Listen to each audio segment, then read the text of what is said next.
Hello everyone. Today we study about Science Chapter 4, page number 58. Page number 58, rusting. Rusting is an example of corrosion of iron. Rusting होता है जंग लगना। जंग लगना लोहे के क्षरण का एक उदाहरण है। It is a process where iron react with air and moisture. यह वह प्रक्रिया है जिसमें लोहा जो होता है वायु तथा नमी के साथ प्रतिक्रिया करता है। Due to which a reddish brown substance is form on its surface, जिसके कारण लोहे की सतह पर एक लाल भूरे रंग का पदार्थ बनता है। This reddish brown substance is known as rust. यह लाल भूरे रंग का पदार्थ जंग कहलाता है। व्हेन रस्ट इज फॉर्म, जब जंग का निर्माण होता है, द मेटल रिड्यूसेस और has been eaten away from its surface. जंग लगने पर जो मेटल्स होते हैं उनके आकार में कमी हो जाती है और eaten away from its surface, और उनकी जो सतह होती है वह कम होने लगती है। The chemical formula of rust is Fe2O3.NH2O। यह क्या होता है? रासायनिक सूत्र होता है किसका?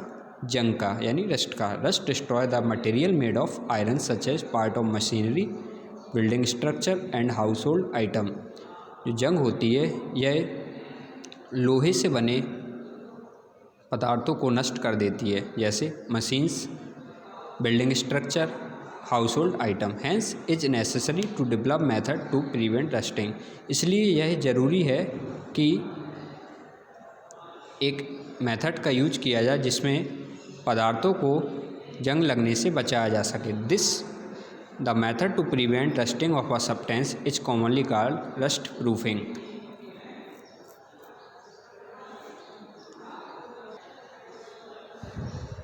किसी पदार्थ को जंग लगने से बचाने की विधि को आमतौर पर रस्ट प्रूफिंग कहा जाता है। It can be achieve number of वे। इसमें क्या होता है, कई तरीक़ों से इसको किया जा सकता है। मेथड टू प्रिवेंट रस्टिंग, जंग लगने से जो मेथड होते हैं इसको बचाने के, पहला देखिए, कोटिंग ऑफ पेंट और oil on the surface of a metal protect its surface from rust. लोहे की सतह पे अगर पेंट किया जाए या ऑयलिंग किया जाए तो इससे जंग से बचाव होता है। Allowing iron and with metal, लोहे को अगर मेटल जैसे क्रोमियम और निकल के साथ मिलाया जाए तो इससे जंग नहीं लगती है। Electroplating is also an important method to prevent metal from rusting.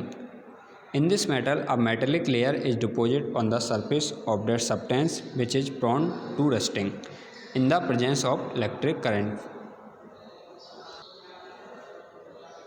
धातुओं को जंग लगने से बचाने के लिए इलेक्ट्रोप्लेटिंग भी एक महत्वपूर्ण विधि होती है। इसमें क्या होता है कि पदार्थ की सतह पर एक मेटल की लेयर चढ़ाई जाती है, यानी उस पदार्थ पे चढ़ाई जाती है जिसमें जंग लगने की संभावना होती है। In the presence of electric current, यानी विद्युत धारा जो होती है उसकी उपस्थिति में।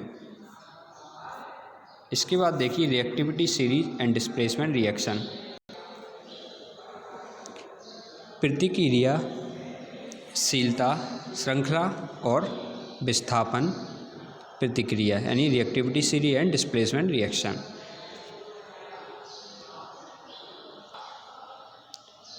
It is observe that some metals are more reactive than others. यह देखा गया कि कुछ धातु जो होती हैं दूसरों की तुलना में अधिक प्रतिक्रियाशील होती हैं। Based on the degree of reactivity, metal are arrange in a series called metal activity series और मेटल रिएक्टिविटी सीरीज। प्रतिक्रियाशीलता की डिग्री के आधार पर धातुओं को एक श्रृंखला में व्यवस्थित किया जाता है जिसे मेटल एक्टिविटी सीरीज कहा जाता है। The arrangement of metal in the order their decrease in reactivity is called the reactivity series. धातुओं को उनकी घटती प्रतिक्रियाशीलता के क्रम में व्यवस्थित करना रिएक्टिविटी सीरीज कहलाता है, यानी प्रतिक्रियाशीलता श्रृंखला कहलाता है। Metal have been arrange in vertical order with the most reactive metal at the top and the least reactive metal one at the bottom. यानी टेबल 4.1 में कुछ मेटल अरेंज किए गए हैं। जो सबसे ऊपर मेटल हैं ये क्या हैं, वर्टिकल ऑर्डर में जो दिए गए हैं ये मोस्ट रिएक्टिव यानी अधिक प्रतिक्रियाशील हैं, और जो सबसे नीचे दिए गए हैं ये क्या हैं, कम प्रतिक्रियाशील होते हैं। रिएक्टिविटी सीरीज की हेल्प से हम क्या कर सकते हैं, examine the reaction of metal. हम किसी भी धातु की रिएक्शन कर सकते हैं with oxygen, water, acid, other reagent, यानी साथ में ऑक्सीजन, जल और अम्ल के द्वारा हम रिएक्शन जो होती है प्रतिक्रिया कर सकते हैं। Potassium place at the top is the most reactive metal. इसमें टेबल में आप देखेंगे सबसे ऊपर पोटासियम जिसका सिंबल के होता है वह ऊपर लिखा गया है, क्योंकि यह क्या है, टॉप मोस्ट रिएक्टिव मेटल, यह सबसे अधिक प्रतिक्रियाशील मेटल होता है, धातु होता है। While platinum eight the bottom is the least reactive metal. Platinum आप देखेंगे टेबल में सबसे नीचे लिखा हुआ है, क्योंकि जो प्लेटिनम है यह कम प्रतिक्रियाशील धातु होता है। तो जो अधिक प्रतिक्रियाशील होते हैं वह टॉप पर आते हैं, और जो लीस्ट या कम प्रतिक्रियाशील होते हैं वह बॉटम यानी नीचे लिखे जाते हैं। तो सबसे मोस्ट जो रिएक्टिव है वो है पोटासियम, और सबसे लीस्ट क्या होगा, प्लेटिनम, और यह क्रम ऐसे ही हमेशा रहता है। इसमें देखिए आप सभी के सिंबल दिए गए हैं। पोटासियम को किससे शो किया जाता है, के से। सोडियम को Na लिखा जाता है, कैल्शियम को Ca लिखा जाता है, मैग्नीशियम को Mg, एल्यूमिनियम को Al, जिंक को Zn और आयरन का होता है Fe, टिन को Sn लिखा जाता है। Pb होता है लीड का, हाइड्रोजन को सिर्फ H लिखते हैं, कॉपर को Cu लिखते हैं, मरकरी को Hg लिखते हैं, सिल्वर होता है Ag, गोल्ड होता है Au, प्लेटिनम होता है Pt।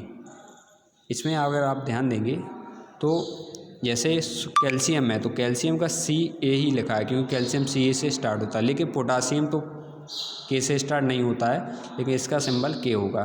तो कुछ आपको सेम इसमें दिखाई दिए होंगे, लेकिन कुछ जो हैं विभिन्न प्रकार के दिए गए हैं। जैसे गोल्ड तो इसका अलग ही दिया गया सिंबल, Au इसका होता है, सिल्वर को Ag बोलते हैं, Hg जहाँ भी लिखा हो वो मरकरी कहलाएगा, और Pt जहाँ लिखा हो वो होगा प्लेटिनम। इसी तरह आयरन Fe होता है। इसके बाद देखिए hydrogen dog not a metal is included in the series because it behave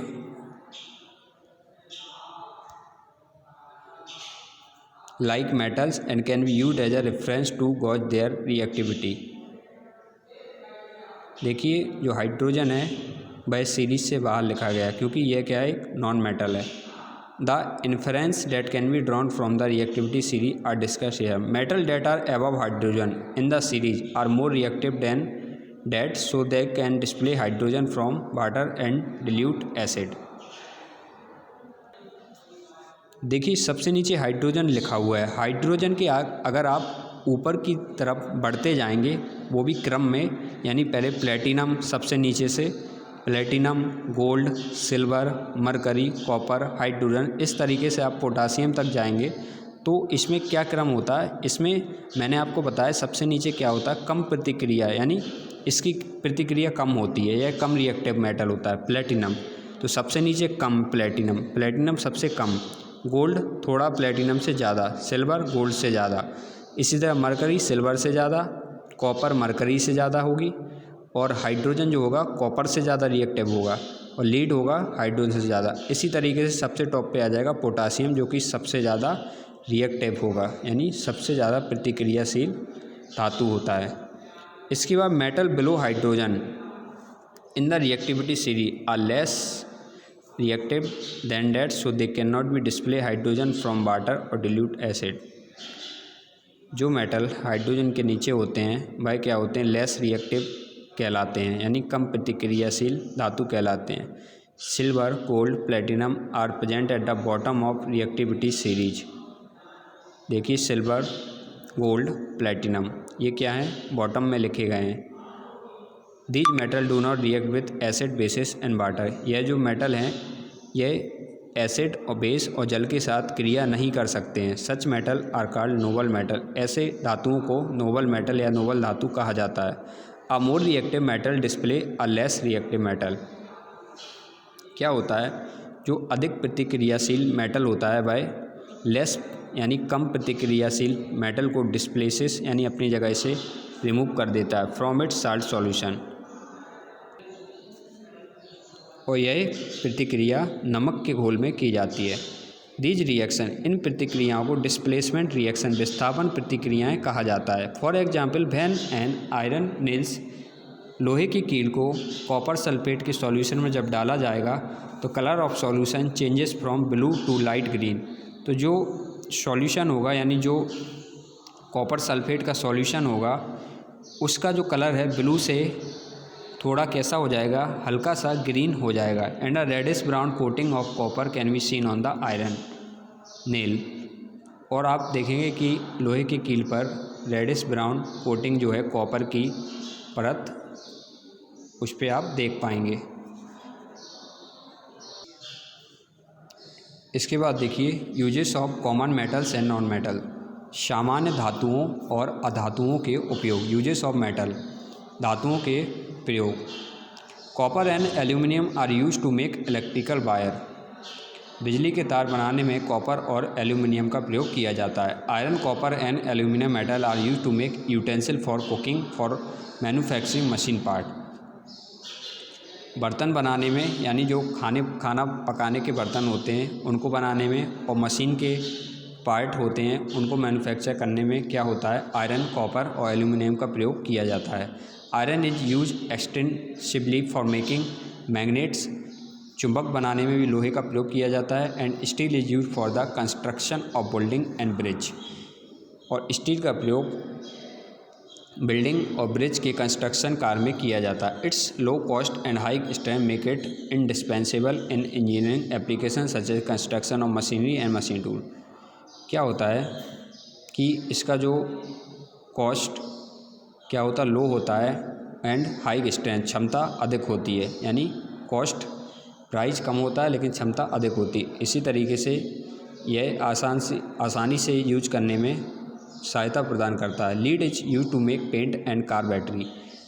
जो कार होती हैं उनकी बैटरी और पेंट्स बनाने में लीड का प्रयोग किया जाता है। Zinc is use for galvanising iron to protect it from rusting. Zinc का प्रयोग लोहे पर परत चढ़ाने के लिए किया जाता है, इसको जंग से बचाने के लिए। Chromium and nickel are use for electroplating various object and to make stainless steel. Chromium और निकल का प्रयोग स्टील बनाने में भी किया जाता है। Silver, gold and platinum are use to make jewellery. Silver, चांदी, गोल्ड, सोना और प्लेटिनम का प्रयोग ज्वेलरी यानी जो आपके गहने वगैरह होते हैं इनको बनाने या निर्माण करने में इनका किया जाता है। Aluminium find extensive use in making part of aeroplane and spacecraft. Aluminium का प्रयोग एरोप्लेन और स्पेसक्राफ्ट के पार्ट्स बनाने में किया जाता है। Mercury use in thermometer. और मरकरी का प्रयोग यानी पारे का प्रयोग थर्मोमीटर में लिक्विड फॉर्म में किया जाता है। अब इसके बाद दिया गया यूज ऑफ नॉन मेटल, अधातुओं के उपयोग। नाइट्रोजन जो कि एक नॉन मेटल है is use in the manufacturing of fertiliser. Fertiliser में नाइट्रोजन का प्रयोग किया जाता है यानी कीटनाशक बनाने में। Liquid nitrogen is use in various things such as refrigerant and in medicine. Medicine बनाने में भी लिक्विड नाइट्रोजन का प्रयोग किया जाता है। Phosphorus is use in the match industry and in the manufacturing of firework. जो माचिस बनाई जाती है उस पर फास्फोरस का प्रयोग किया जाता है। माचिस की जो बॉक्स होता है उस पर आप देखेंगे जो रेड कलर का, उसमें रेड फास्फोरस का प्रयोग किया जाता है। It is also use to manufacture the fertiliser. इसका भी प्रयोग फर्टिलाइजर बनाने में किया जाता है। Graphite is use for making black lead of pencil. Pencil का ब्लैक लीड बनाने में ग्रेफाइट का प्रयोग किया जाता है। पेंसिल का आप जो नोक देखते हैं वो ब्लैक कलर की होती है, उसे ही ग्रेफाइट कहा जाता है। It is use for making electrode and crucibles for laboratory use. इसका प्रयोग इलेक्ट्रोड बनाने में भी किया जाता है, यानी प्रयोगशाला में इलेक्ट्रोड बनाने में किया जाता है। It is also used as a lubricant in machinery and for making fuel rods in nuclear reactor. Nuclear reactor में फ्यूल रॉड बनाने में भी इसका ग्रेफाइट का प्रयोग किया जाता है। Sulphur is used in vulcanisation of rubber which make rubber hard enough to be use in tyre of vehicle. Rubber के वल्कनाइजेशन करने में, यानी रबर को हार्ड बनाने में सल्फ़र का प्रयोग किया जाता है। इसके बाद alloys. Alloys are the mixture of two or more metal. एलोस जो होते हैं ये क्या होते हैं, इनको मिश्रित धातु कहा जाता है। यह क्या होते हैं, दो या दो से अधिक मेटल या नॉन मेटल का मिश्रित धातु ये होते हैं। They find immense application due to better characteristic than the individual metal. इनके जो गुण होते हैं वो भी काफ़ी बेटर माने जाते हैं।